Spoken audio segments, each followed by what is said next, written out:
कहते हैं कि दोस्त वही है जो मुसीबत में रोने न दे, दोस्त वही है जो मुसीबत में रोने न दे, और लक्ष्य वही है जो रातों को सोने न दे, जो रातों भर सोने न दे।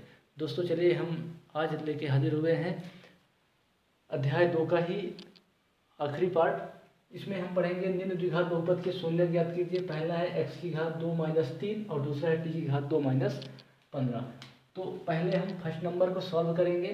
चलिए इधर रफ कार्य कर देते हैं। क्या है x की घात 2 माइनस 3। आपने एक फार्मूला पढ़ा हुआ कभी कि a की घात 2 माइनस b की घात 2 बराबर होता है a धन b और a माइनस b। सबसे पहले क्या करना है, हमको इसका गुणनखंड करना है। गुणनखंड करने के बाद शून्यक निकालना है। शून्यक तभी निकलेगा जब उसका गुणनखंड हो जाएगा। गुणनखंड मतलब गुणा के पार्ट में। जैसे इसको हमने किया ना, a की घात 2 माइनस b की घात 2 बराबर, एक पार्ट ये हो गया, दूसरा पार्ट ये हो गया, बीच में क्या हो गया, गुणा। तो ये सवाल हमारा इसी फार्मूले पे बेस्ड है। इस फार्मूले को लगाने के लिए इस सवाल पर हमें क्या करना है, यहाँ पे तो घात 2 बना हुआ है लेकिन यहाँ पे हमारे पास नहीं है, तो 3 को अपन लिख सकते हैं करनी 3 की घात 2। कोई घाटा नहीं है ऐसा लिखने में।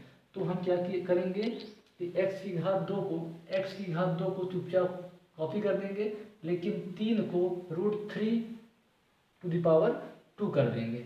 ठीक है, इतना करने के बाद इतना हुआ कि बस हमारा फार्मूला लग गया। तो इस फार्मूले पे आ जाइए, a power 2 minus b to the power 2 that equal to a plus b into a minus b। यानी a की जगह पे आप x रखिए और b की जगह पे √3 रखिए। तो यहाँ पे क्या बनता है, x फिर प्लस √3 और x माइनस √3। बस यही चीज़ यहाँ पे कर दीजिए। फार्मूला क्या लगा, फार्मूला लगा a square minus B square बराबर a plus B into a minus b, इस फार्मूले से।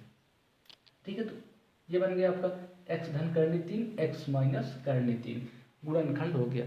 अब चूंकि हमको निकालना है शून्यक, ठीक है, तो इस पद का मान 0 तभी होगा जब एक बार, यानी कि ये वाला पद 0 हो या फिर ये वाला पद 0 हो। ठीक है, तो पहले हम इस पद को 0 कर देते हैं। ठीक है, तो लिखेंगे x की घात 2 माइनस 3 का मान 0 होगा यदि ये वाला पद कितना हो, 0। √3 का पक्षांतर कर दीजिए तो क्या बन जाएगा, माइनस √3। ठीक है, इसके बाद इस वाले टर्म को कर दीजिए 0 के बराबर। ठीक है, 0 के बराबर, तो यहाँ पे क्या बन जाएगा, x minus √3 is equal to 0, यानी x इज इक्वल टू ये माइनस से हो जाएगा प्लस। ठीक है, दो मिल गए, एक मिला माइनस करनी 3, दूसरा मिला प्लस करनी 3, अतः माइनस करनी 3 व प्लस करनी 3 दिए गए बहुपद के शून्यक हैं। यानी अगर ये चीज़ हम यहाँ रखते हैं, यहाँ पे यहाँ पे, ठीक है, तो इसका मान मिल जाएगा 0, या फिर ये वाला चीज़ रखेंगे तब भी इसका मान मिल जाएगा 0। चलिए चेक करके दिखा देते हैं। क्या है, x की घात 2 माइनस 3। तो पहले हम एक बार √-3 रखते हैं, क्या बनेगा, पावर 2 माइनस, ठीक है, 3। इसका मान कितना हो जाएगा, +3 माइनस 3 हो गया 0। ठीक है, अगर यहाँ पे हम प्लस करते तब भी वही आता, हमारा उत्तर सही है। अगला सवाल देखते हैं। अगला सवाल है हमारा t की घात 2 माइनस 15। t की घात 2 माइनस 15 सेम है, यहाँ पे t है, यहाँ पे x था, यहाँ पे 15 है, यहाँ पे 3 है।